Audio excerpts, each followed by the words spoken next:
Good evening, ladies and gentlemen. Welcome to another episode of Truth Be Cold, where we cut through the noise and illusions presented to us by mainstream media to unravel the truth. In today's episode, we got some breaking news coming in with regards to the latest of the trade war. Seems as though negotiations have completely failed. Nobody has been able to find common ground, and therefore the final resolution seems to be the fact that we're kicking off this trade war with the United States. I actually like Donald Trump, right? But on this decision to put a tariff on Canada, I don't agree with it. Not only because I'm biased and I'm a Canadian, but the premise behind it doesn't make sense. Now, Trump has said oftentimes he wants to put a 25% tariff because he feels we've been treating him very unfairly due to fentanyl crossing our border from Canada, and also due to Canadians ripping him off, that we're getting the better end of the deal in terms of trade and they're in a deficit, helping us. The two arguments that I just mentioned that Trump states as a cause to go into a trade war with us, that doesn't quite make any sense. I don't think fentanyl is coming from the northern border into the United States in such numbers that it's very alarming and is causing mass deaths. It is in no comparison to what's happening in the southern border, and again, it just seems like a bit of a stretch. With regards to the other premise that we're ripping off the Americans, the most we trade in terms of goods is our oil. And we already give our oil in record numbers at a relatively cheaper price than anybody else with the United States. So, needless to say, the trade war that Trump has with Canada has nothing to do with those 2 points or arguments that he's making. Trump's actually said it many, many times. And I think the problem with Canadians is we just didn't believe or want to believe how serious Trump is about this idea. But he absolutely wants to annex this country, right? Trump wants Canada to be a part of the United States. He smells weakness. He smells blood in the water. And he's exploiting this situation. And I think as a Canadian politician, if I heard him say that more and more and more and refer to our leader, and I don't particularly like Trudeau's policies. In fact, anybody who knows me will tell you that I believe he's behaved in a way similar to a tyrant or a dictator, but that's neither here or there. The fact is, this is still Canada and we want our sovereignty. But that's where our politicians should have listened to Trump and realized that we could have the piece of the pie together. You see, there is something Trump wants. He needs energy. He needs so much energy, he's saying that America needs to double their energy. Now, why does he need all this energy? There's a hidden race right now to actually getting artificial intelligence. See, just the other day, China had a company, an AI company called DeepSeek, that effectively crashed the US S&P 500 and stock market because everybody wanted to flood their money out to invest in AI that actually surpassed ChatGPT. Why is this important? AI is literally going to change this entire planet.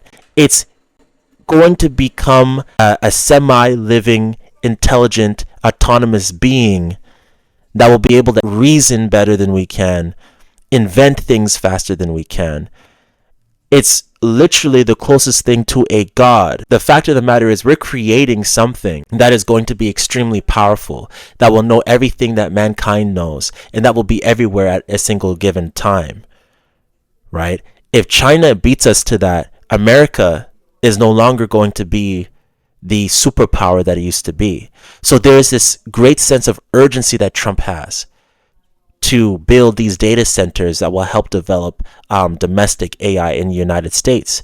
He needs energy. Why isn't our leaders telling him, hey, if you need energy and you seek to continue to have the hegemony that America has had for the last 100 years or so, how about we give you access to the Arctic, for example? There's untapped oil up there. There's untapped hydrogen. There's untapped uranium. There's untapped rare earths. How about you have exclusive rights to drill, to develop infrastructure, to mine, and do whatever you need to do to extract the resources for your economy. And in exchange, we tax you 25%, and of which that money will be distributed amongst the Aboriginal communities, as well as if we have good government and good governance, that money gets redistributed to Canadian citizens. Everybody wins. Canadians are not opposed to the idea of having a union, similar to the United Kingdom, whereby you had the Kingdom of Wales, the Kingdom of Scotland, the Kingdom of Ireland, and England come together to create the United Kingdom, or Great Britain. Why couldn't Canada and America have the North American Union, or the Great North American Union, whatever you want to call it? But that's up to our politicians to use their intelligence, to use their analytical skills, and to fight for that. That would appeal to Canadians in a way, especially if they were able to get a deal with us to cross border without passports, or for us to use a dollar that is unilateral, that raises the value of the currency that they hold in their bank, amongst other things. And whatever comes along with that is something they would need to negotiate. But right now, we don't have any adults in the room. We just have people yelling, spewing insults, and they want to inflame the situation. And now it looks like it's inevitable. Justin Trudeau has just announced coming Tuesday is going to initiate the tariffs on the United States. 25% tariffs on all goods coming in from America. Now, this is the worst case scenario we could find ourselves in. And unfortunately, it doesn't look like we're going to be able to change course. So it's important for Canadians to buy local.